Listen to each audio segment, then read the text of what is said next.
Di Ali Imran Allah mengatakan, taatlah kepada Allah, beribadahlah kepada Allah, jalankanlah syariat Allah sebenar-benarnya. Artinya jangan ada yang tertinggal sedikit pun. Ibarat sholat 5 waktu harus setiap hari on time di masjid pas waktu azan berjamaah. Tapi ternyata setelah dipraktekin oleh para sahabat, udah habis-habisan berusaha, gak bisa maksimal seperti yang Allah katakan haqqa tuqatih. Sholat setiap hari di masjid on time 5 waktu selama seumur hidup. Kemudian qobliyahnya dapat, ba'diyahnya dapat, malam sholat tahajud, pagi sholat duha, sholat syuruk antara setelah itikaf habis subuh, dan seterusnya. Kadang-kadang mereka ada yang sibuk, di antara mereka ada yang capek, di antara mereka ada yang sakit, di antara mereka ada yang punya masalah, dan seterusnya, ada yang lagi di jalan. Akhirnya ada yang ngeluh, ya Rasulullah, kami gak sanggup haqqa tuqatih. Kami gak sanggup menjalankan semuanya sekaligus tanpa ada yang tersisa. Gak sanggup ya Rasul, gimana dong nanti kalau Allah marah kepada kami? Allah turunkan ayat, fattaqullaha mastata'tum. Jalankanlah syariat semampu kalian. Beribadahlah kepada Allah semampu kalian. Bertakwalah dan taatlah kepada Allah semampu kalian. Ini mudahnya Islam.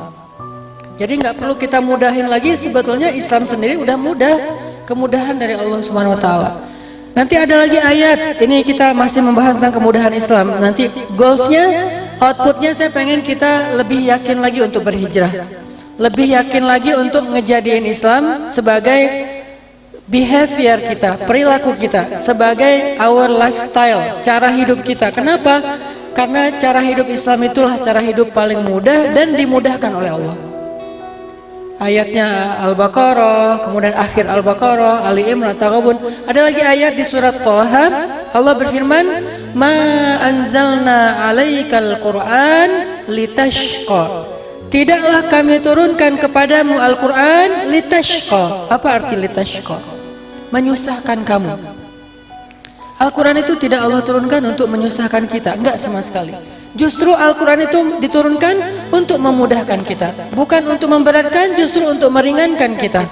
Syariat Islam sangat luar biasa mudah dan ringannya. Contoh, 2 orang sahabat Nabi radhiyallahu anhuma lagi ngelakuin perjalanan. Jadi kayak kalau bahasa kita tuh kayak mungkin lagi touring gitu. Lagi touring, 2 orang nih, yang satu anak motor klasik, yang satu lagi motor gede gitu ya, touring berdua, beda mazhab. Jalan berdua. Lagi jalan, di tengah jalan tuh masuk waktu sholat. Mungkin sholat zuhur, mungkin sholat asar, masuk waktu sholat. Cuman pas masuk waktu sholat, mereka di tengah padang pasir, nggak bisa nemuin air. Akhirnya mereka sepakat, ya udah kita tayamum aja, pakai debu. Tayamum pakai debu, sholat. Pas sudah selesai sholat, jalan lagi, nggak lama kemudian nemu telaga, nemu air. Mulai mereka berbeda pendapat. Yang satu bilang, kita harus ulangi lagi sholatnya. Soalnya yang tadi tayamum, sekarang udah ada air. Kalau sudah ada air, tayamumnya batal. Kata yang kedua, tidak perlu diulangi, soalnya tadi kita sholat memang nggak ada air. Kalau sudah ada air ya tidak perlu diulangi lagi, karena sholat dengan tayamum juga sudah sah. Berbeda pendapat. Akhirnya yang satu sholat lagi, yang satu lagi nungguin, dia nggak sholat karena dia memegang pendapat tidak perlu diulang. Lanjutin perjalanan, pas sudah pulang mereka lapor ke Rasulullah SAW. Ya Rasulullah, di tengah jalan kami berbeda pendapat. Pertama kami sholat dengan tayamum karena emang gak ada air. Sedangkan yang kedua, akhirnya saya berpendapat tidak perlu mengulang sholat karena sudah tayamum. Sedangkan teman saya yang kedua ini berpendapat harus mengulang sholat. Akhirnya saya tidak mengulang sholat, dia mengulang sholat. Gimana ini ya Rasulullah? Apa jawaban Rasulullah SAW? Kamu yang tidak mengulang sholat, qad asobata, kamu sudah tepat. Kamu sudah tepat. Kita kan kadang-kadang suka ngebenturin ya. Kalau tepat yang berarti yang lain keliru. Kalau yang hak berarti batil. Kita suka gitu ngebanding-bandingin dan menjudge. Padahal Nabi nggak kayak gitu jawabannya. Dan Nabi menjawabnya dengan senyum loh. Jadi kalau kita menyikapi perbedaan mazhab fikih, yang satu kunut, yang satu enggak, yang satu 11 rakaat, yang satu 2, 3 dengan wajah cemberut kita itu yang bid'ah. Karena dua-duanya sholat, bukan bid'ah kan?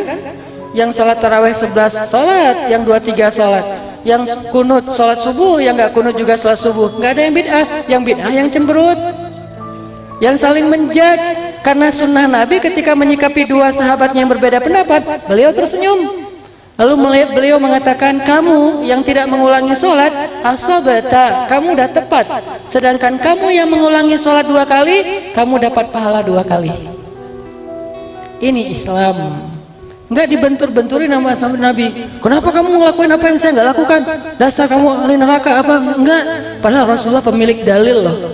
Rasulullah tuh nggak perlu cari di Google Bukhari Muslim, Nabi langsung ngomong, saya bersabda, kan pemilik dalil. Tapi akhlak Rasulullah SAW luar biasa, sehingga yang satu bahagia, yang kedua juga bahagia. Yang pertama dia sholat sesuai dengan pemahaman dia, nggak perlu diulang karena tayamum juga cara bersuci. Ya udah, kamu udah benar, asobeta.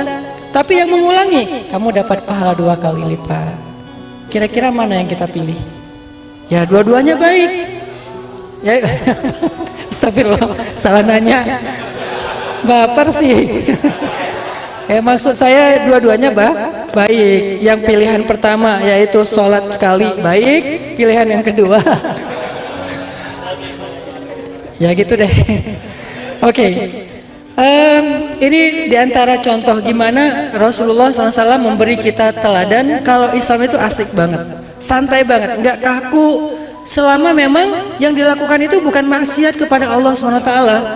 Dan ini adalah salah satu diantara teladan dari Rasul soal fikih. Ma anzalna alaikal Quran litashqa. Kami tidak turunkan Al-Quran kepadamu untuk menyusahkan kamu, sebaliknya memudahkan. Belum lagi nanti kalau kita baca kisah-kisah ayat-ayat di dalam Al-Quran yang semuanya itu untuk memudahkan cara hidup kita. Baik masalah akidah, kemudian masalah ibadah, kemudian masalah akhlak, moral, sosial, semuanya untuk memudahkan kehidupan kita. Masalah akidah, Allah turunkan banyak ayat akidah itu sebagai penyemangat, nasihat untuk hamba-hambanya yang sedang lemah. Contoh, ayat tentang berserah diri kepada Allah, tawakul. Kalau bahasa kita tawakal. La tahzan, innallaha ma'ana. Paling populer kan?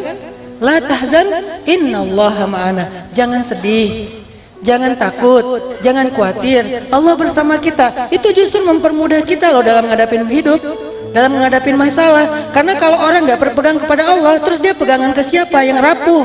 Karena cuma berpegang ke Allah yang paling urwatul wuthqa, pegangan yang paling kuat. Sehingga orang kalau berpegang kepada harta, berpegang kepada culture atau budaya, berpegang kepada manusia, itu lemah semuanya. Saya pernah diundang beberapa kali jalan-jalan sekalian main. Kalau saya ngomong main berarti di situ ada dakwahnya. Karena buat saya dakwah itu dengan cara main, nggak usah terlalu serius tapi dia substansial. Main ke Jepang misalnya atau ke Korea. Jepang Korea ini kehidupan masyarakatnya tuh rapi banget, terutama Jepang ya, rapi banget. Mulai dari kita turun pesawat itu udah orang ngantri. Jadi ngantri ngambil bagasi aja di baggage belt itu udah ngantri, nggak ada yang lewat garis yang ditetapkan di situ. Sehingga nggak ada yang duduk di depan situ atau sampai trolinya terlalu ke depan, nggak. Semuanya ngantri dengan rapi. Kemudian kemana-mana udah budaya ngantri udah biasa. Mau ngambil taksi juga ngantri. Walaupun ngular gitu, mereka tetap ngantri. Kehidupannya itu rapi, disiplin, orangnya murah senyum, humble. Tapi ternyata Jepang itu tingkat bunuh dirinya lumayan tinggi di dunia. 3 kali saya ke sana, 3 kali saya ngelihat adegan orang bunuh diri dan berhasil. Sampai yang kedua kalau nggak salah pas saya ke Jepang itu lagi ada berita yang lagi kayak trending topik gitu di Jepang, di TV-TV mereka tentang bunuh diri online. Ternyata di sana bunuh diri itu ada jasanya. Jadi kita bisa pilih di aplikasinya mau pakai cara apa bunuh dirinya. Apakah diputusin atau dia minum racun, atau kayak loncat dari dari gedung, atau dia masuk ke rel kereta MRT gitu. Ternyata banyak caranya. Jadi dia tinggal klik, terus kurirnya datang untuk bunuh diri dan bayar. Udah bunuh diri, bayar, berhasil. Oh, lagi rame tuh waktu itu yang kedua kalau nggak salah. Artinya kenapa negara yang maju, negara yang pendapatan rata-rata per kapitanya tinggi, orang yang kehidupannya udah rapi banget, indah banget, tapi tingkat bunuh dirinya tinggi karena mereka tidak punya pemahaman tauhid yang baik.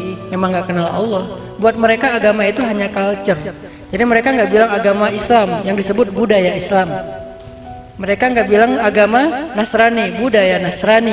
Sehingga kalau pas lagi Natal mereka jadi Nasrani, pas lagi hari suci agama culture Jepangnya mereka jadi orang Shinto atau apapun, jadi berubah-ubah karena dianggap culture. Artinya bukan soal teologi, bukan soal berserah diri kepada Allah, hanya soal kebiasaan. Sehingga ketika mereka mulai frustasi, ada masalah dikit, kadang-kadang saking hobinya bunuh diri, bete dikit bunuh diri. Bete terus bunuh diri sih. Saking lemahnya mental mereka. Kenapa bisa kayak gitu? Karena tidak ada tawakul. Sehingga ketika Allah turunkan ayat-ayat tentang kebesaran Allah, itu goalsnya, salah satu outputnya itu biar kita la tayasu, la tahzan, la taqnatu, itu goalsnya. Jangan putus asa, jangan kecewa, jangan takut, jangan sedih. Kenapa? Dengan bahasa yang berbeda-beda, intinya innallaha ma'ana wa huwa ma'akum aina ma kuntum, dan seterusnya banyak. Sehingga ini adalah ayat untuk memudahkan kita, bukan untuk menyusahkan kita. Saya ngerasa kayak misalnya gini. Ini cerita yang mungkin teman-teman udah pernah dengar. 4 bulan yang lalu saya kehilangan motor seharga 21 juta. Saya nggak mau nyebut mereknya karena nggak di-endorse ya. Hilang motor, baru beli 2 bulan apa kurang lebih hilang. Lagi pulang malam-malam habis meeting sama teman-teman pemuda hijrah, taruh di carport karena nggak punya garasi, di carport aja, gerbang digembok. Subuh-subuh bangun, gerbang udah kebuka, gembok hilang, motor hilang. Apa yang membuat saya nggak langsung mungkin sedih berlarut-larut sampai membuat saya kayak marah banget, mungkin kenapa masih bisa sabar, kemudian kayak tenang gitu. Tetap diikhtiarkan, cari keliling kompleks, siapa tahu ada yang lagi dorong-dorong motor saya gitu kan. Cuman mau dibilang dong, kayak mirip motor kita gitu. Nggak akan diapa-apain. Ada orang, mungkin orangnya gede-gede, ramean misalnya. Ya, kenapa bisa kuat, sabar? Mungkin pas detik itu, karena kata Nabi, as-sabru 'inda sidmatil ula. Sabar itu di awal kejadian. Kalau setelah sekian lama, namanya bukan sabar, sadar. Jadi kalau kita dapat musibah, wah panik gitu, udah lama-lama, ya udah deh, innalillahi wa inna ilaihi rajiun. Itu bukan sabar, itu sadar. Sabar ukurannya di awal kejadian. As-sabru kata Nabi, inda sidmatil ula. Sabar itu di awal hentakan. Ketika kita diuji oleh Allah dengan jebret ada masalah, jebret ada kayak musibah, mungkin musibahnya enggak dengan suara lantang, suaranya pelan. Kita jadi adik kakak aja yuk. Kan pelan ya, ngomongnya kan santai kan. Tapi kan kayak musibah terbesar nomor 2 gitu dalam hidup. Terus gimana biar kita kuat? Nah, disitulah ketahuan sabar atau enggak. Kalau kita marah-marah kayak di jalan gitu ya. Di jalan ada yang langgar lalu lintas, rambu-rambu, kayak kita disalib tapi misalnya enggak dengan cara yang benar, dan seterusnya, kita klakson marah-marah sampai akinya habis saking klaksonnya lama gitu. Pas sudah sampai di rumah, astagfirullahaladzim, ya udah deh sabar aja. Itu bukan sabar, itu sadar. Berarti dia udah kehilangan pahala sabar, nggak dapat lagi wabasyiris sabirin. Sampaikan kejutan ke orang yang sabar, karena dia nggak sabar. Kita kira-kira lebih sering sabar apa sadar? Lebih sering sadar. Alhamdulillah masih sadar ya. Karena ada orang yang sadar juga enggak, terus aja kayak gitu. Tapi berarti kita jarang dapetin kejutan tentang orang sabar yang luar biasa. Nah, kenapa bisa sabar ketika terjadi misalnya motor hilang, langsung nahan, jangan sampai kita berputus asa, nanya, mempertanyakan kebesaran Allah, apa maunya Allah, Allah nggak adil sama saya, kenapa saya terus yang kena, dan seterusnya dan seterusnya. Kenapa bisa sabar?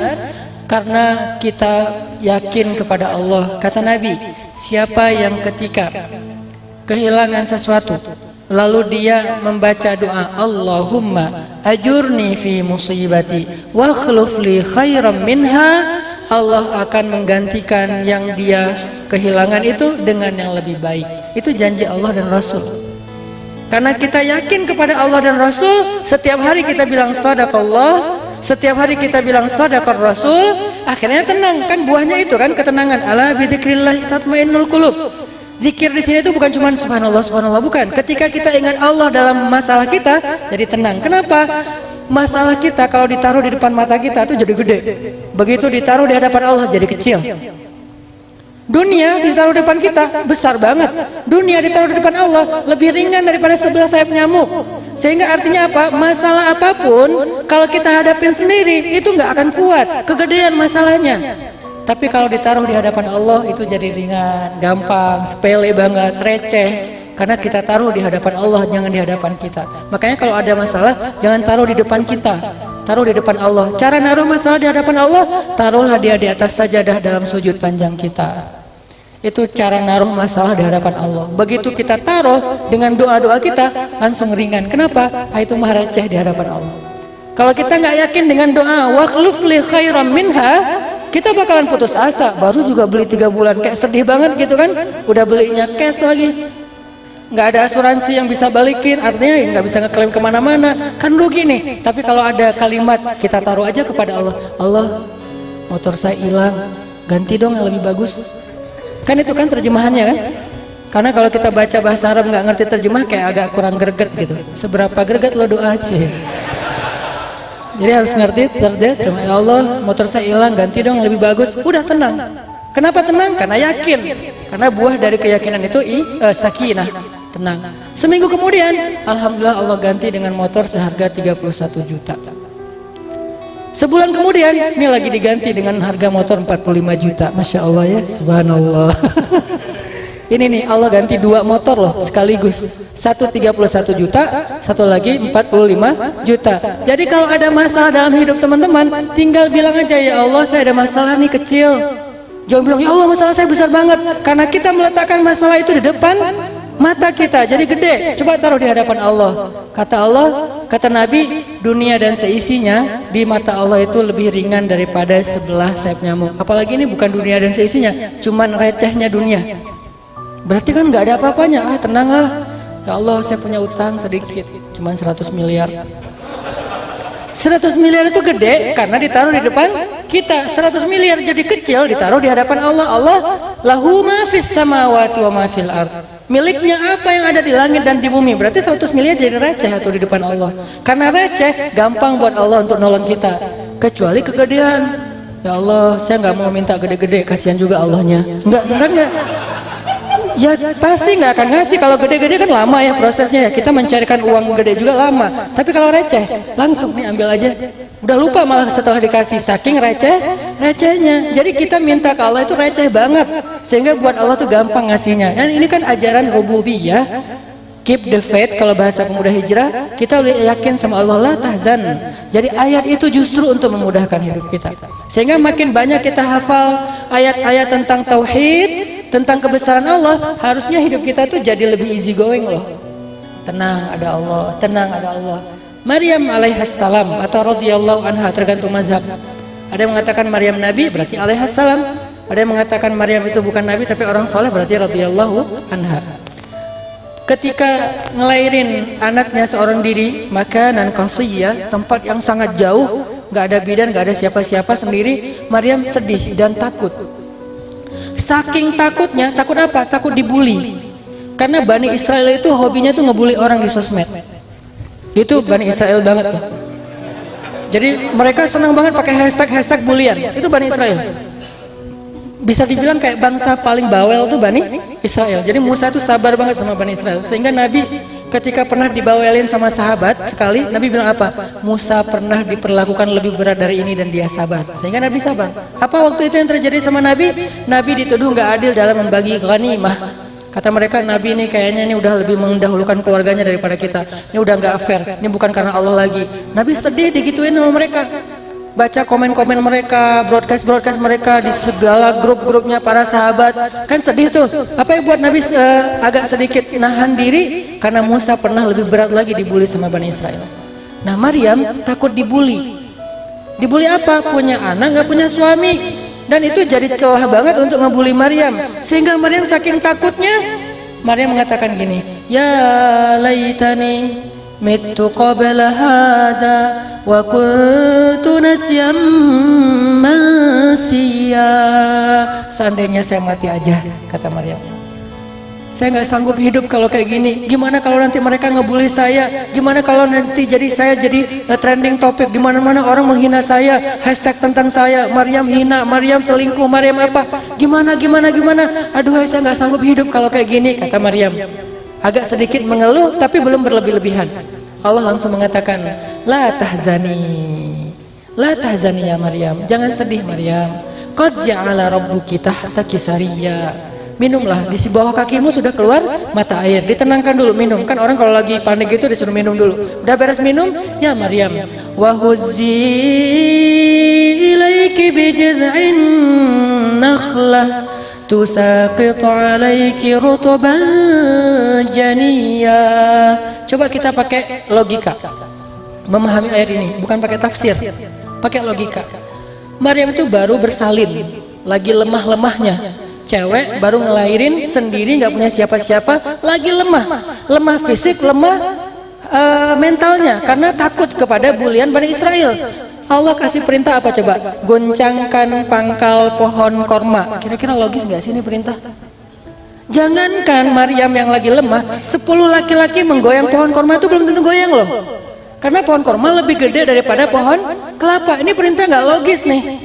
Ditambah lagi akan berjatuhan korma muda. Yang tua aja belum tentu jatuh, apalagi yang muda yang susah untuk digoncangkan supaya berjatuhan kan? Ini perintah sangat tidak logis. Terus gimana Maryam mau melakukannya? Bukan pakai logika, pakai iman. Gak semua perintah Allah itu harus logis. Kalau itu berasal dari Allah, udah biarin aja. Sami'na wa ata'na. Kalau itu berasal dari Allah. Kalau berasal dari manusia, kita pikir-pikir, logis nggak ya? Mungkin nggak ya? Realistis nggak ya? Make sense nggak ya? Kalau manusia, kalau Allah, udah kalau Allah yang nyuruh, lakukan aja. Nanti biar Allah yang beresin sisanya. Allah cuma pengen lihat di awalnya kita tahan nggak sih? Wahuzzi ya Maryam, goncangkan, bukan ujungnya, pangkalnya. Bijiz'in nakhlah. Maryam baru pegang pohon korma, tuh pohon berguncang dengan sendirinya. Makanya kita cuma ngambil asbab kecil doang, sisanya Allah yang beresin. Dipegang sama Maryam pangkal korma, kormanya berguncang. Dan hebatnya, goncangan pohon korma ini nggak menjatuhkan semua buahnya. Allah yang pilih mana yang jatuh, mana yang enggak. Ya lo jangan jatuh. Oh iya, yang lo jatuh. Dipilih sama Allah. Rutoban janiyya, kan korma itu banyak istilah ya. Ada tamar, ada rutob, ada nakhlah. Ada banyak istilah lah untuk korma. Tapi di sini Allah memilih rutob janiyah. Jadi di antara sekian ratus ribu butir korma yang ada di pohon itu, cuman rutoban janiyah, rutob yang segar, yang rasanya manis, yang boleh jatuh dan jatuhnya tepat di dekat Maryam. Allah lagi nunjukin kebesarannya biar Maryam lebih yakin dan gak usah takut sama Bani Israel. Baru Allah bilang, fakuli washrabi wa qarri aina. Makanlah wahai Maryam, minumlah wahai Maryam, bersenang hatilah wahai Maryam. Ini cara menyelesaikan masalahnya. Yakin dulu sama Allah. Setelah yakin, kemudian Allah bilang gini, fa imma tarayinna minal bashari ahadan faquli inni nadartu lirrahmani sawma falan ukallimal yawma insiyah. Kalau kamu ketemu orang Bani Israel, jangan ngomong, diam aja. Kalau dibully, diam. Kalau di hate, diam. Kalau di kick dari grup, diam. Kalau grupnya yang left dia, diam. Kadang-kadang kita nggak left grup, grupnya yang left. Mereka bikin grup baru di sebelah, cuman kita doang yang nggak di-invite, yang lain masuk. Ini nih, diam, nggak usah di komen, nggak usah di replay, nggak usah di forward, diam aja, nggak usah di capture. Terus kalau nanti saya jadi dibully rame-rame ya Allah di sosial media, sementara mereka kan punya banyak selebgram yang bisa influencer gitu kan, ngeramain trending topik. Diam kata Allah. lan ukallimal yaum insiya. Seorang pun saya nggak akan ajak ngomong. Satu haters pun nggak akan saya replay. Satu broadcast pun nggak akan saya balas. Terus gimana saya ngebela diri? Tenang, ada Allah yang tadi udah nunjukin kebesarannya. Biar Allah yang pakai cara Allah yang lebih keren. Pulang Maryamnya. Fa'atat bihi qaumaha tahmilu. Pulang sambil menggendong bayinya yang tidak punya ayah. Baru di gerbang kota Al-Quds udah dihadang, dipersekusi sama Bani Israel. Mereka semuanya udah nunggu Maryam pulang. Begitu Maryam muncul di gerbang kota Al-Quds yang suci, mereka langsung menghadang mengatakan, Maryam, kamu wanita kotor, nggak boleh masuk ke kota suci kami. Kamu pembawa sial dan kami tidak mau ketiban sialnya. Kamu membawa banyak bencana dan jangan sampai menimpa kami. Kamu perempuan yang badi. Ya Maryam, kata mereka, laqad ji'ti syai'an fariya ya ukhta Harun ma kana abuki imra'a saw' wa ma kanat ummuki baghiya. Maryam, kamu perempuan yang hina. Maryam, kamu perempuan yang pakai hashtag 80. Mereka menghina Maryam pakai hashtag. Hashtagnya viral, dirame-ramein di sosial media sehingga dia menjadi malu. Kasihan Maryam kan ya. Terus mereka bilang apa? Ya ukhta Harun, wahai saudari Harun, ayah kamu itu orang baik, ibu kamu itu perempuan yang soleha. Kenapa kamu malah mengotori, menodai nama baik keluargamu? Maryam dibully habis-habisan. Apa yang dilakukan Maryam? Fa asyarat ilaih. Asyarat, isyarah jadi bahasa Indonesia isyarat. Maryam memberi isyarat kepada bayinya. Maksudnya ngomong aja sama bayi saya. Mereka makin marah. Kaifa nukallimu man kana fil mahdi sabiyya. Maryam, ternyata kamu bukan hanya hina, bukan hanya pembuat dosa, tapi kamu udah gila. Masa kamu nyuruh kami ngomong sama bayi yang masih digendong, masih menyusui? Gimana bayi itu bisa ngomong? Allah langsung membela Maryam. Karena Maryam diam, Allah yang bela. Kalau Maryam bela diri, Allah gak akan ikut bela. Makanya kalau dibully di sosial media, jangan diladenin, diam aja, biar Allah yang bela. Cara Allah, ya terserah Allah. Kalau udah tahu caranya, namanya bukan kejutan, namanya juga min haitsu la yahtasib, dari cara yang kalian tidak pernah duga. Biarin aja Allah yang bela. Kita diam, jangan kebawa-bawa emosi, sibuk berdebat, habis energi. Udah aja fokus dengan dakwah, fokus dengan amal soleh, fokus dengan akhlak yang mulia. Jangan tercoreng akhlak kita hanya gara-gara orang nge-hate kita. Kalau gitu berarti kita berhasil dipancing untuk berbuat sesuatu yang tidak baik. Maryam diam. Akhirnya Allah menjadikan bayi itu bisa berbicara. Bukan berbicara, lebih tepatnya khutbah. Karena kalau bicara cuman mama udah bicara kan? Ini enggak, khutbah. Qol Inni abdullah. Kebayangnya bayi Isa lagi dalam gendongan ibunya ngomong, Inni abdullah atani al-kitaba wa ja'alani nabiyya wa ja'alani mubarakan aynama kuntu wa awsani bis-salati waz-zakati ma dumtu hayya wa barran biwalidati wa lam yaj'alni jabbaran shaqiyya wassalam. Ini bayi yang ngomong loh. Wassalamu alaihi yauma wulidtu wa yauma amutu wa yauma ub'atsu hayya. Panjang banget ngomongnya. Bisa diulang? Padahal kita udah dewasa. Ini bayi aja bisa ngomong sefasih itu. Aku adalah hamba Allah yang diberikan Allah Alkitab, yaitu Injil, dan aku dijadikan sebagai nabi. Dan aku diberikan kemampuan membawa keberkahan dimanapun aku berada. Allah memerintahkan kepadaku untuk sholat dan zakat sepanjang hidupku. Allah menyuruh aku berbakti kepada ibuku, bukan kepada kedua orang tuaku. Itu kode. Wa barron biwalidati. Harusnya wa barron biwalidayya. Kan harusnya gitu kan? Aku diperintahkan berbakti kepada kedua orang tua. Enggak, aku diperintahkan berbakti kepada ibuku. Kenapa? Aku nggak punya ayah.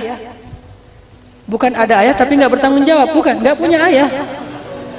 Kalau ada ayah dan nggak bertanggung jawab, kita tetap disuruh berbakti. Soal dia nggak bertanggung jawab, urusan dia dengan Allah. Tapi soal kita berbakti atau enggak, urusan kita dengan orang itu, dengan ayah kita. Ini nggak punya ayah, jadi siapa yang mau dibaktiin? Sehingga wabarrom biwalidati. Dan kalimat yang berikutnya, wassalam alayya yauma wulidtu. Keselamatan bagiku hari ketika aku dilahirkan. Maksudnya, aku dilahirkan sebagai bayi suci, bukan bayi yang ternoda. Jadi Isa yang masih bayi membela ibunya karena ibunya diam sesuai dengan perintah Allah. Ini kan solusi dalam hidup. Ayat Al-Quran itu solusi semua teman-teman. Apalagi kalau teman-teman baca ayat-ayat tentang surat curhat.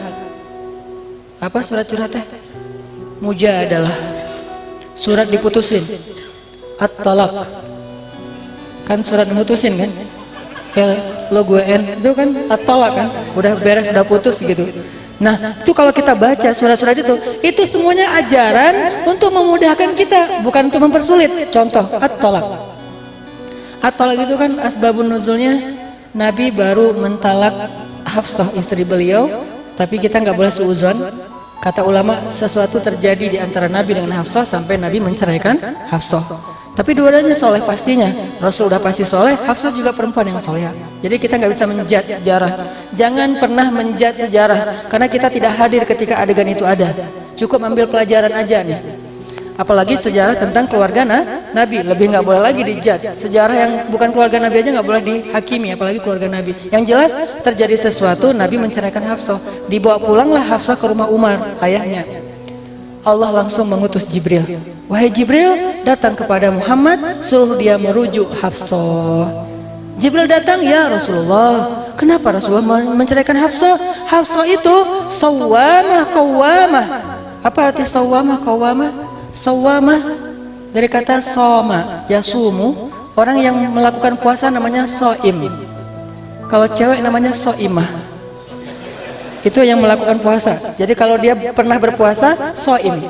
Kalau cewek pernah berpuasa, soimah. Tapi kalau dia sering puasa, itu bukan soim. Itu namanya sawwam.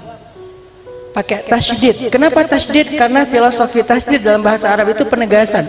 Jadi kalau dia sering puasa, berarti dia tegas banget orang yang memang ahli puasa. Sehingga nggak disebut lagi soimun, tapi sawwam. Orang yang rajin puasa. Ceweknya sawwamah. Kalau yang sholat malam namanya qaim. Kalau ceweknya qaimah. Kalau udah sering sholat malam namanya bukan qaim, qawwam. Ceweknya qawwamah. Kata Jibril, ya Rasulullah, rujuklah Hafsah. Jangan ceraikan Hafsah karena dia adalah sawwamah qawwamah. Ahli sholat malam, ahli puasa siang. Siang hari hampir setiap hari puasa. Puasa Daud, selang-seling. Dan dia adalah istrimu di dunia dan di surga. Akhirnya Nabi menangis, datang kepada Hafsah. Hafsah, yuk pulang yuk, kata Nabi. Kemudian turun kalimat, kalau kalian menceraikan istri kalian, cara yang paling baik, jangan suruh dia keluar dari rumah kalian. Ini kan solusi dari Allah. Allah tuh justru membela kita supaya kehidupan kita walaupun dalam keadaan emosi tetap berakhlak mulia. Kalau ada orang yang bilang, Ustadz, kalau cerai atau talak itu emosi gimana Ustadz? Sah nggak? Emang ada yang talak nggak emosi? Kita talak yuk. Aduh. Mana ada orang talak gak emosi? Yang namanya talak pasti emosi, pasti marah. Gimana talak? Sayang, aku talak kamu ya. Nggak ada kan ya? Yang namanya talak pasti lagi marah. Yang dimaksud marah yang nggak sah talak itu adalah marah yang kehilangan akal. Dan itu jarang. Marah yang kehilangan akal. Tapi yang namanya orang mentalak pasti marah. Rasulullah kemudian merujuk Hafsah dan kata Allah, jangan lagi kamu kalau menceraikan istri itu mengeluarkan mereka dari rumah. Ini namanya ma anzalna alaikal Quran litashqa. Tujuan diturunkan Al-Quran itu bukan pengen menyulitkan kita, bukan pengen ngasih beban, justru menyelesaikan masalah kita. Makanya baca Quran jangan baca teksnya doang. Coba kita sedikit-dikit baca asbabun nuzul, cerita kenapa sih ayat ini turun. Ayat hijab, kenapa ayat hijab turun? Ada ceritanya tuh. Ceritanya banyak memang kebaikan dalam hijab, tapi salah satu yang berkaitan dengan ayat itu kan waktu itu di Madinah, walaupun Nabi udah hijrah ke Madinah, di sana tuh masih banyak prostitusi online ya di Madinah, masih banyak lah, sehingga cewek-cewek itu ada yang kalau udah maghrib, kupu-kupu maghrib itu udah mulai keluar. Dia udah keluar, terus kayak ada spotnya gitu kan. Pokoknya kawasan situ udah terkenal lah. Siapa yang lewat kawasan situ kayak lama-lamain, pura-pura mogok mobil, apalah kayak gitu-gitulah. Udah ada lah daerah situ. Nah, suatu saat, dan mereka kan berpenampilan biasa, nggak menutup aurat. Ada cewek-cewek muslimah. Kalau saya bilang cewek itu artinya perempuan, wanita, cuman bahasa anak muda cewek, dan itu bukan penghinaan. Buat kita ngomong cewek itu berarti akrab. Ada cewek-cewek Madinah, muslimah, mereka pulang sore-sore, ngelewatin jalan itu, diganggu sama cowok-cowok yang hidungnya warna-warni, cowok-cowok hidung belang. Neng, mau kemana? Gitu. Terus kayak dideketin, dirayu, dibujuk kayak gitu-gitu. Berapa neng hashtagnya? Gitu-gitu. Pokoknya kayak dianggap ini perempuan yang nggak baik. Turunlah ayat. Itu asbabun nuzulnya. Muncul kalimat itu membuat kalian lebih mudah dikenal. Kok bisa kayak gitu?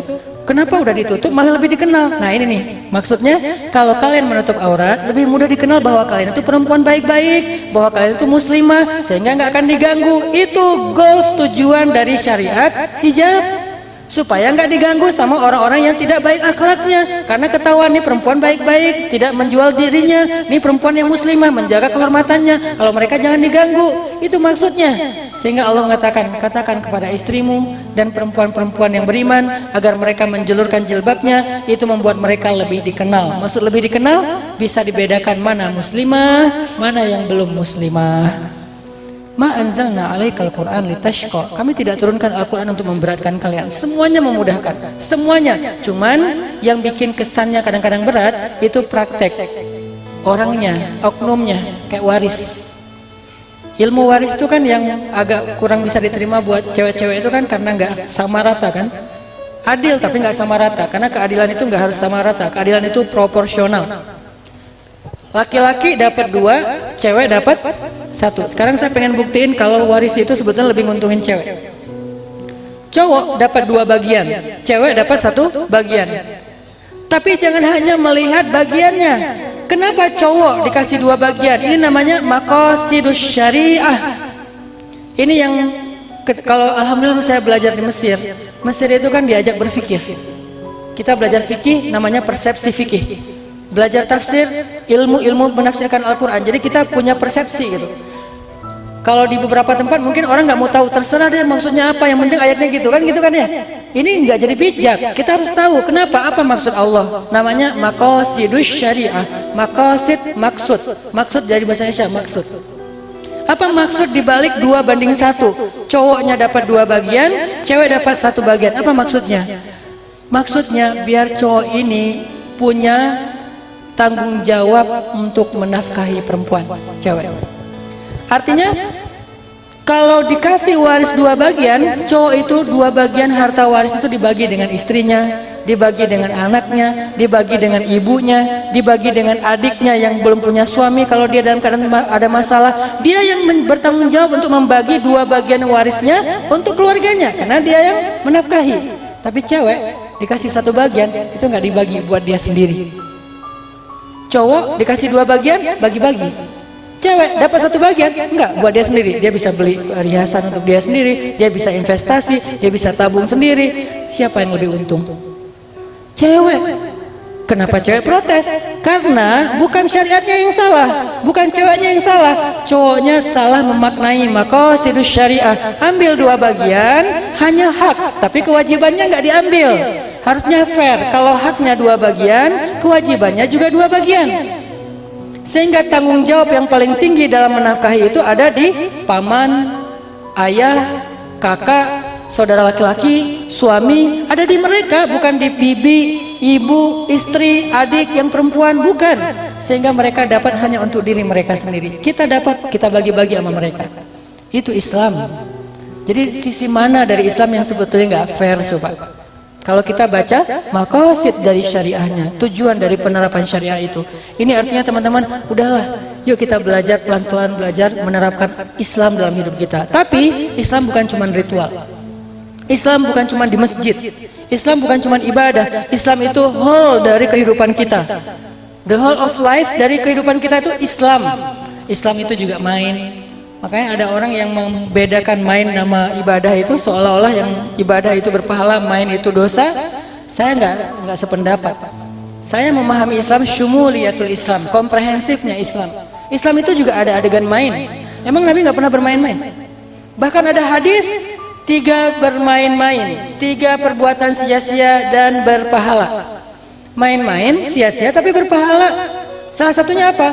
Bermain-main dengan keluarga. Salah satu yang paling seru bermain-main dengan istri.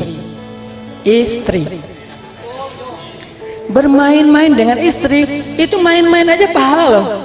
Kita kayak bercanda, kayak saling kayak menggoda, kita kayak manja-manjaan, itu aja berpahala. Kalau istri orang baru dilihat dosa. Makanya jangan istri orang, istri sendiri. Kalau nggak ada ya sabar ya. Alaikum bisaum, hendaklah berpuasa. Artinya, oh ternyata main-main dalam Islam juga berpahala. Makanya Nabi main dengan keluarganya, main dengan cucunya. Beliau kalau lagi di masjid itu kadang-kadang beliau jadi tunggangan, Hasan dan Husain naik jadi penunggang kudanya keliling masjid bertiga. Nabi jadi kuda, Hasan Husain jadi kesatria. Lalu para sahabat pada masih semangat, ayo Rasul, ayo Rasul. Terus ada di antara mereka yang memuji dengan mengatakan, ya Hasan, ya Husain, kalian mendapatkan sebaik-baik tunggangan. Nabi mengatakan, dan mereka sebaik-baik kesatria. Saling menghargai. Sahabat menghargai Rasul, Rasul menghargai cucunya. Sehingga, ayo ya kakek, ayo kakek, ayo kakek, keliling masjid. Emangnya masjid hanya dipakai untuk sujud dan ibadah? Ternyata di dalam masjid Nabi bermain dengan keluarganya. Pernah lagi ada adegan, kan di Masjid Nabawi itu suka digantung buah kurma wakaf, buah kurma sedekah, karena dulu nggak ada tempat menyimpan barang Baitul Mal, disimpannya di masjid juga, digantung di tiang-tiang masjid. Jadi orang miskin kalau mau makan, nggak ada makanan di rumah, tinggal metik aja di tiang masjid, masuk ke masjid, petik, makan. Nah waktu itu Hasan dan Husain, buat anak-anak di zaman Nabi kan cemilan, coklat, permen gitu kan korma ya. Mereka petik korma di tiang masjid, dimasukin ke mulut kayak nggak dikunyah, diemut gitu. Biar nanti makin lama makin kerasa manisnya gitu kan. Awalnya korma itu nggak ada rasanya, terus kelupas sedikit kulitnya yang halus tuh kerasa manisnya sampai habis. Dimut lama, Nabi ngelihat kalian ngemut apa? Korma. Sini nggak boleh, enggak, ini jajan kami. Akhirnya Nabi mengejar Hasan Husain keliling masjid. Sini Hasan, sini Husain, nggak mau. Akhirnya kejar-kejaran. Pas sudah ketemu, Nabi menyolek, masukin jarinya ke dalam mulut Hasan. Husain dikeluarkan buah kurmanya. Kata Nabi, kita keluarga yang tidak boleh makan sedekah. Akhirnya Nabi ambil kurma yang lain dikasih kepada Hasan dan Husain. Sederhana, nggak ada yang kaku. Woi, dasar anak kecil di masjid. Oh, enggak kayak gitu. Rasulullah memperlakukan anak-anak di masjid. Makanya main. Sampai saking seringnya Nabi main kuda-kudaan dengan Hasan dan Husain, pernah Nabi lagi sujud, dikirain sama Hasan Husain Nabi lagi ngajak main kuda-kudaan. Akhirnya mereka naik ke atas punggung Nabi. Nabi lagi sujud. Apa yang Nabi lakukan? Nabi memperpanjang sujudnya. Bayangin, orang lagi ibadah tapi masih mikirin anak kecil, masih mikirin manusia, makhluk. Lagi menghadap Allah, masih menghargai makhluk. Lagi sujud, cucu-cucunya naik ke atas punggung, Nabi memperpanjang sujudnya sampai cucunya puas dan turun dengan sendiri. Bukan dipaksa turun, bukan. Enggak sama sekali. Oh, apa gitu-gitu. Ini makhluk semua nih, saya lagi menghadap Allah, makhluk lupain. Enggak kayak gitu Islam. Nabi perpanjang sujudnya sampai setelah selesai sholat, sahabat heran, kok sujudnya lama banget, ada apa ya? Kalau kita kayak gitu mungkin udah ada yang ngelihat, jangan-jangan imamnya hilang lagi gitu, batal wudhu terus pergi aja sendiri gitu kan, kayak curiga gitu, suuzon.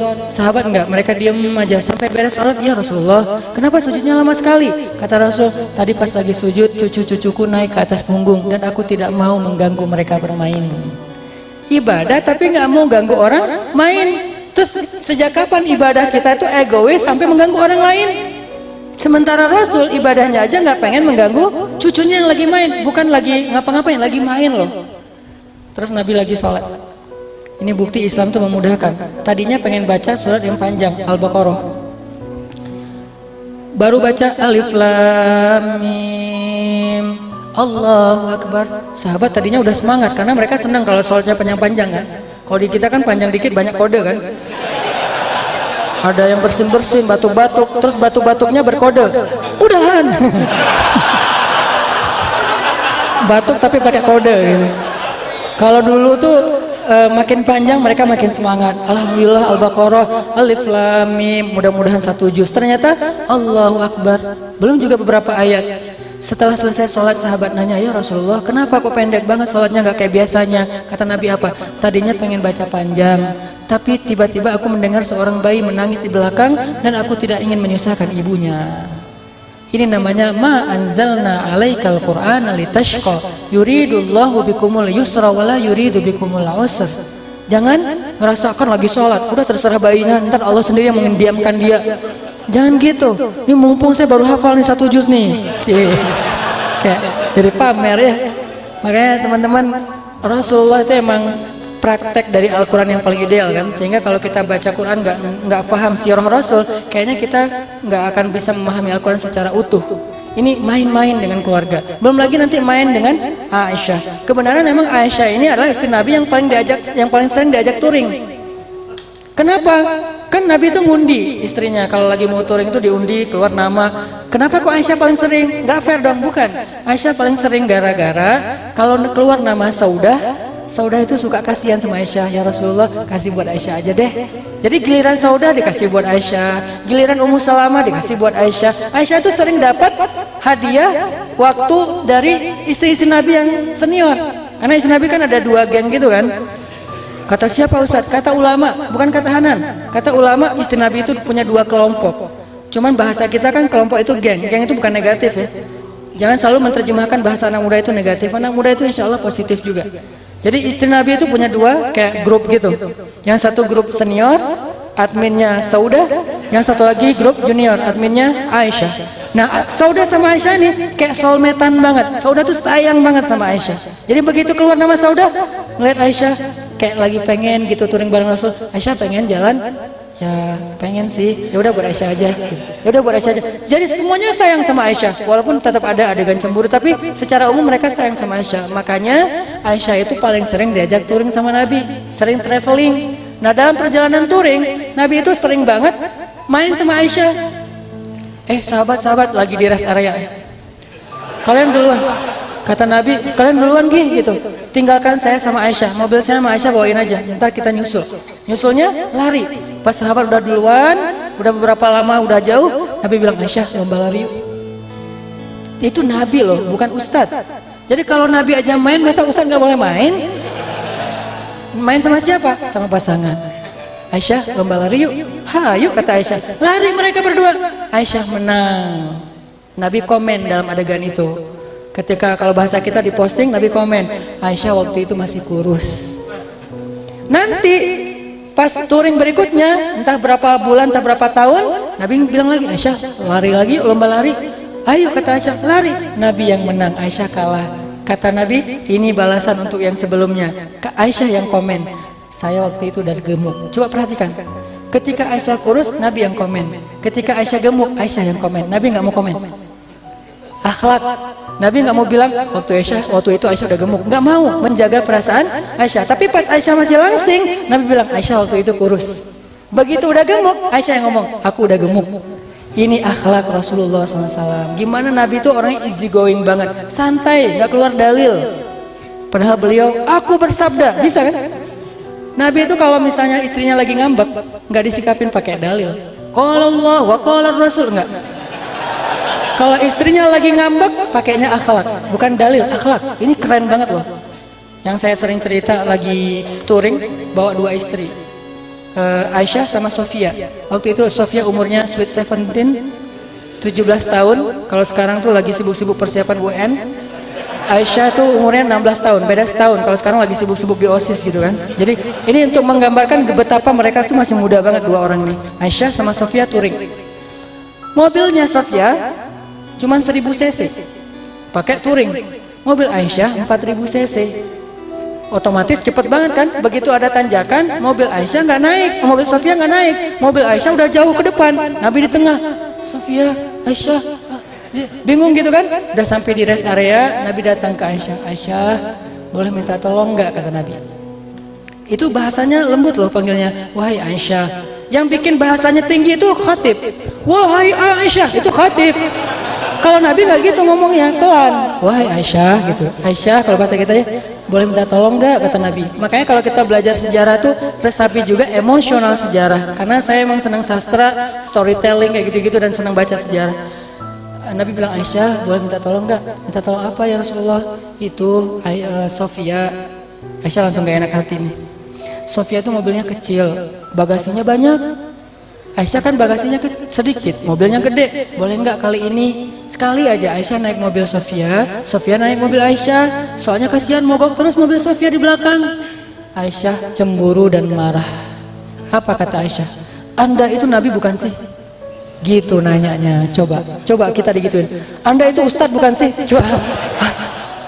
Ya orang-orang maunya gitu sih. Anda itu Nabi bukan sih? Kalau Nabi mau pakai dalil, Aisyah, Allah bersabda, "Wa ma Muhammadun illa rasulun qad khalat min qablihi ar-rusul." Muhammad tidak lain adalah seorang rasul, kan jelas ayatnya. Muhammadur Rasulullah. Muhammad adalah Rasulullah. Aisyah, itu Allah yang ngomong. Masa kamu pertanyakan? Enggak, Nabi enggak pakai dalil. Aisyah, saya bersabda. Kalau kita Rasulullah bersabda, udah gitu kebalik lagi, Bukhari jadi Muslim, Muslim jadi Bukhari. Kalau Rasulullah beliau sendiri yang pakai, kalau mau pakai dalil, kata beliau sendiri, kenapa nggak pakai dalil? Ketika ditanya, Anda itu Nabi bukan sih? Kata Nabi, menurut Aisyah, menurut Aisyah. Aisyah langsung nunduk, ya. Masa bukan gitu? Siapa juga yang berani bilang bukan kan? Anda itu Nabi bukan sih? Kalau menurut Aisyah, ya sih. Terus Abu Bakar yang marah, ya Aisyah, gak pantas kamu bicara kayak gini kepada Rasulullah. Ditegur Aisyah, didorong sama Abu Bakar. Rasulullah langsung, wahai Abu Bakar, gak pantas kamu melakukan istri saya kayak gini. Coba, ini nih akhlak teman-teman. Sehingga kata Abu Bakar, ya Rasulullah, Rasulullah gak dengar Aisyah ngomong apa kepada Rasulullah. Dengar wahai Abu Bakar, kan gak pantas ngomong kayak gitu. Ya Abu Bakar, innaha ghirah, itu cemburu Abu Bakar, biarin aja. Tapi kan gak pantas, tapi kan cemburu. Yang namanya cemburu nggak bisa dipaksain. Terus gimana nih? Udah pergi aja. Pergilah Abu Bakar. Nabi ngeliat ke belakang. Aisyah, tuh lihat, aku belain kamu kan? Gitu. Terus gimana nih? Udah kita pergi aja yuk, daripada orang itu balik lagi marah-marah. Udah pergi. Terus yang tadi gimana Aisyah? Ya udah ya, sekali aja ya. Akhirnya beres. Aisyah naik mobil Sofia, Sofia naik mobil Aisyah. Beres kan? Beliau menyelesaikan masalah keluarganya itu nggak pakai dalil dulu. Kapan keluar dalil? Ketika normal. Nabi mengatakan, seandainya aku bisa menyuruh seorang manusia sujud kepada manusia lain, aku suruh sujud istri kepada suami, dan seterusnya dan seterusnya. Tapi bukan pas lagi istrinya ngambek. Kita istri belum ngambek, udah dikumpulin hadis-hadis. Nanti begitu dia ngambek, mah nih mah, langsung forward. Nah dia juga, yang istri juga ngumpulin hadis-hadis suami, pah nih pah. Jadi adu-aduan, dalil yang nggak akan beres. Makanya itulah Islam teman-teman, sangat-sangat indah, mudah banget, nggak kaku banget. Dan Nabi itu senang main sebetulnya, walaupun mainnya Nabi itu bermanfaat ya, olahraga kayak misalnya. Cuman saya nggak mau nyebut olahraga karena yang sepahaman saya, anak muda itu kalau dibilang olahraga agak berat, mending main, tapi mainnya berkeringat. Makanya saya pakai tagline, banyak main, banyak manfaat. Artinya banyak olahraga, banyak manfaat. Banyak jalan, silaturahim, touring bareng teman-teman, banyak teman, banyak keluarga, banyak saudara. Itu maksudnya, bukan main-main sia-sia. Lagian, main-main itu ada yang sia-sia tapi berpahala yang tadi. Termasuk Nabi senang olahraganya itu kayak tanding onta. Kalau dulu onta, kalau sekarang mungkin mobil, motor gitu. Di mana tandingnya? Startnya di Thaniyatil Wada', finishnya di masjid. Oh kalau gitu boleh dong tanding di depan masjid? Boleh. Bikin festival depan masjid? Boleh. Bikin tempat main di sebelah masjid? Boleh. Dengan syarat begitu, hayya 'alas shalah, langsung sholat. Udah beres sholat, main lagi. Selama permainannya nggak bikin maksiat, nggak bikin dosa. Karena buat saya fun itu gampang banget dan bisa banget dilakukan tanpa harus menambah dosa. Saya aslinya seneng main soalnya. Jalan, makan, nongkrong bareng teman-teman, ngopi sehari bisa lebih dari 5 kali.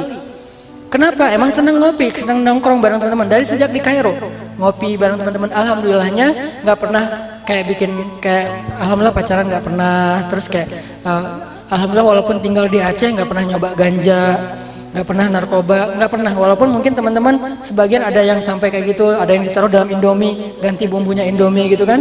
Karena itu bumbu rahasia yang lebih enak daripada pecin. Tapi alhamdulillah nggak pernah. Kalau nggak sengaja sih mungkin beli mie Aceh gitu. Kok enak bang? Ada bumbu rahasia. Oh iya bang, tambah lagi bang. Artinya emang senang main gitu, tapi nggak mau berbuat dosa semampunya, karena nggak bisa bilang nggak punya dosa, nggak boleh. La tuzakku anfusakum huwa a'lamu bimanittaqwa. Jangan kalian mengkultuskan diri kalian suci. Allah yang tahu siapa yang paling bertakwa. Makanya saya nggak bilang banyak main banyak manfaat nggak ada dosa. Saya nggak berani bilang nggak ada dosa, sedikit dosa. Itu hasil pemikiran loh tagline-nya. Nabi main, Nabi touring, Nabi bercanda dengan sahabat. Me time. Nabi itu pernah me time beberapa kali. Salah satunya ketika puncak musim panas, Nabi ngadem di sumur, bi'r. Kalau kita kan ngademnya di Indomaret, Alfamart gitu kan ya. Panas, Indomaret masuk, pura-pura nyari, udah adem keluar lagi nggak beli gitu. Kalau Nabi ngademnya bi'r itu sumur Arab. Sumur Arab itu bukan sumur kecil, sumurnya gede kayak telaga, terus ada batu-batu tempat orang duduk, ada dinding pembatasnya. Nabi bilang ke penjaga pintu, jaga pintu, jangan ada yang boleh masuk ya, karena saya pengen menyendiri, me time. Duduk aja Nabi menselonjorkan kakinya ke arah sumur. Tiba-tiba datang Abu Bakar. Ada Rasul nggak? Ada, tapi nggak boleh masuk. Tapi saya perlu, nggak boleh masuk. Rame. Kata Nabi, siapa itu di depan pintu? Abu Bakar. Biarkan dia masuk, dia ahli surga. Akhirnya Abu Bakar masuk. Duduk di sebelah Nabi, menselonjorkan kakinya ke arah sumur. Kemudian datang lagi Umar. Ada Rasul nggak? Ada, tapi nggak boleh masuk. Kenapa nggak boleh masuk? Saya ada perlu, tapi nggak boleh. Rame. Siapa itu? Umar. Izinkan dia masuk, dia ahli surga. Masuk aja Umar. Di sebelah Abu Bakar. Ini adalah sebuah isyarat. Bahasa Arabnya tanabbu. Apa tanabbunya? Bahwa mereka nanti akan kalau meninggal dimakamin kayak gitu urutannya. Nabi, Abu Bakar, Umar. Udah gitu datang Utsman. Ada Rasul nggak? Ada, tapi nggak boleh masuk. Saya ada perlu, tapi nggak boleh. Rame. Kata Nabi, siapa itu? Utsman. Izinkan Utsman masuk. Dia sebaik-baik pemuda surga. Bukan hanya ahli surga, tapi sebaik-baik pemuda surga. Masuk Utsman. Kebenaran tempat duduk batu tadi udah penuh. Akhirnya Utsman duduk di seberangnya. Batu yang ada di seberang kolam itu. Ini tanabbu juga, Utsman nanti dimakaminya di Baki, bukan di sebelah mereka bertiga. Jadi cerita Nabi itu semuanya hikmah, semuanya kebaikan. Dari semua angle kita lihat. Yang jelas Nabi juga ternyata ada me time-nya, nggak mau diganggu sama yang lain, pengen istirahat sebentar. Karena kalau Nabi keluar pasti banyak yang curhat. Saking banyaknya yang curhat sama Nabi, sampai Allah bikin syariat kalau pengen curhat bayar dulu. Ada gitu Ustaz? Ada di surat Al-Mujadalah. Kalau kalian pengen curhat, berinfak dulu. Berapa ya Rasul? Nabi bingung mau ngomong berapa, kan Nabi nggak biasa nyebut angka ya. Akhirnya Nabi nanya kepada Ali, berapa? Kata Ali, segenggam gandum. Wah, kemurahan kata Nabi. Ya udah, sekarung, kemahalan. Akhirnya tengah-tengah, beberapa genggam gandum. Jadi siapa yang pengen curhat ke Nabi waktu itu, masukin ke dalam karung beberapa genggam korma, gandum, baru curhat. Lama-lama yang curhat berkurang karena udah nggak sanggup bayar, baru turun ayat menghapus ayat itu. Ini namanya nasikh mansukh. Ayat yang menghapus dan yang dihapus. Tapi pernah diberlakukan? Pernah. Kenapa? Saking banyaknya yang curhat ke Nabi sampai nggak ketampung. Kasihan Nabi. DM-nya penuh, japriannya penuh. Udah nggak kebaca. Kasihan kan? Akhirnya kalau kalian pengen DM Nabi, bayar. Kalau kalian pengen curhat ke Nabi, bayar. Gitu kan? Diberlakukan sama Allah, bukan Nabi yang berlakukan Allah. Untuk meringankan tugas Nabi. Artinya emang ini Masya Allah, kehidupan Rasulullah itu hal-hal yang kalau kita baca itu daily kita banget main. Nah di sini alhamdulillah insya Allah di pesantren kita ini tadi Pak Haji Hilman ngomong sama saya, Ustadz saya pengen pesantren dan masjid kita itu lebih youth friendly. Akhirnya kita pengen bikin di sini tuh tempat ngumpulnya anak muda, terasnya anak muda. Kenapa dibilang teras? Karena dia ada di pelataran masjid. Tempat anak muda nongkrong, tempat anak muda olahraga. Di sini nanti anak skate bisa main skate, floornya tuh udah skatable banget. Anak BMX bisa main BMX, anak parkour apalagi, main volley, main basket, main futsal. Yang penting semuanya positif. Nanti waktunya sholat bisa masuk ke masjid, disediakan tempat yang untuk mandi atau tempat untuk bersih-bersih yang nyaman. Kemudian kalau perlu, kalau di Masjid Al-Latif Pemuda Hijrah dikasih satu meja barista sehingga dapat kita bisa wakaf lah. Kafe-kafe yang ada di sekitar masjid wakaf, setiap hari menyediakan 20 cup kopi gratis buat yang nongkrong di masjid. Nongkrong di masjid itu bahasa Arabnya apa? Iktikaf. Bahasa anak mudanya nongkrong. Saya hanya menerjemahkan makna itikaf. Kenapa dipermasalahin ya? Dipotong, rame, viral. Kok di masjid kok nongkrong? Nongkrong itu itikaf, karena bahasa Arab itikaf itu artinya berdiam diri di satu tempat. Nongkrong kan? Apa yang dilakuin sambil nongkrong? Bisa zikir, bisa tilawah, bisa baca buku, bisa dengar tausiah, bisa ngahuleng, terserah deh yang penting. Yang penting jangan ngahulengin yang macam-macam gitu. Ya namanya istirahat kan ngahuleng dulu gitu. Siapa tahu dapat ide-ide yang bagus, kreatif gitu kan. Bisa silaturahim, istirahat dulu. Yang penting semuanya adanya di masjid. Habis baterai, colokannya banyaknya di masjid. Masjid itu banyakin colokan listrik. Kalau misalnya kuota terbatas, unlimited masjid. Baterai habis masjid, kota terbatas masjid, pengen olahraga masjid, pengen dekat dengan surga taman-tamannya ada di masjid, pengen nongkrong tapi berpahala, tidur aja berpahala, masjid. Artinya masjid ini nggak boleh dikunci, 24 jam milik umat, tapi tetap harus kondusif. Karena kalau udah nggak dikunci, banyak kejadian-kejadian lucu. Ini artinya teman-teman, insya Allah teman-teman di sini akan menyediakan, insya Allah ya, Kang Hilman, untuk menyediakan tempat area teras anak muda, dan nanti akan kita bikin gerakan namanya gerakan baper. Baper itu apa, Bang? Barisan Pemuda Berhijrah. Ini nanti follow ya akunnya ya, Instagramnya, followersnya udah gede. Ini adalah salah satu akun yang insya Allah nanti akan jadi akun dakwah, akun baper yang ada di Kota Baru Cikampek ya. Kota Baru Cikampek, saya tadi dikasih tahu jangan Cikampek dong, harus ada kota barunya. Kota Baru Cikampek yang insya Allah ini akan jadi salah satu spot anak muda yang pengen taat tapi asik. Unsur asiknya ada di sekeliling masjid, taatnya ada di dalam masjid. Jangan lagi bikin gap antara masjid dengan anak muda.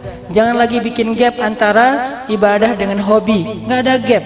Gap itu hanya antara kebaikan dengan kebatilan. Cuman itu gap. Sementara hobi kita nggak semuanya batil, banyak yang baik. Olahraga baik, nongkrong baik, ngopi baik, apalagi silaturahim, bikin sosial project dan seterusnya. Nggak ada yang buruk kecuali kalau dia bermaksiat kepada Allah. Jadi kita ramein, mudah-mudahan masjid ini jadi salah satu mercusuar dakwah yang ada di Jawa Barat, di Indonesia, sehingga nanti akan diikuti oleh masjid-masjid lain yang ada di seluruh Indonesia insya Allah. Barakallahu fiik. Semoga ini menjadi inspirasi buat kita. Yuk kita hijrah bareng-bareng, belajar dekat sama Allah bareng-bareng. Gak usah khawatir, menjadi seorang muslim itu nggak kaku. Menjadi seorang muslim itu nggak akan menghilangkan hobi-hobi anak muda, karena Islam tadi mudah dan memudahkan insya Allah. Kita masuk ke sesi muhasabah. Saya juga pengen ngajak teman-teman, yuk bareng-bareng kita doakan guru tercinta kita Ustadz Arifin Ilham yang masih mengalami ikhtiar pengobatan di luar negeri. Mudah-mudahan Allah angkat penyakitnya, diganti dengan kesehatan dan kebahagiaan, dijadikan sakitnya penggugur dosa dan diangkat derajat. Dan kita doakan saudara-saudara kita di Suriah, di Palestina, Turkistan, kemudian Irak, Yaman yang kelaparannya malnutrisi di Yaman tuh luar biasa, parah banget. Anak-anak kecil yang meninggal dalam keadaan lapar dan kedinginan tuh. Suriah yang menetannya karena penganiayaan dan seterusnya. Semoga Allah Subhanahu wa taala menolong kaum muslimin, dan khususnya yang paling penting buat negeri kita yang tercinta Indonesia, semoga Allah jaga persatuan kita. Kita boleh beda hashtag, tapi kita nggak boleh beda hati. Kita boleh beda pilihan politik, tapi kita nggak boleh saling membenci. Kalau orang membenci kita, membuli kita, jangan dibalas. Idfa billati hiya ahsan. Balaslah keburukan dengan cara yang lebih baik. Karena kalau kita membalas keburukan dengan keburukan, terus apa bedanya hak dan batil? Sama-sama buruk. Maka balaslah. Kita yang mengklaim sebagai pihak yang membela Islam atau apapun, maka kita harus tunjukkan kemuliaan Islam. Jadi saya mengajak anak-anak muda terutama nih, jaga persatuan di Indonesia. Jangan sampai hanya gara-gara panggung politik Indonesia ini terkoyak, pecah belah di antara anak bangsa. Ini lebih besar ruginya. Kita doakan semoga Allah beri kita rezeki pemimpin yang solih, pemimpin yang adil, pemimpin yang dekat dengan ulama, pemimpin yang akan insya Allah memperjuangkan kebaikan untuk rakyatnya, dan pemimpin yang pastinya diridhoi Allah Subhanahu wa taala.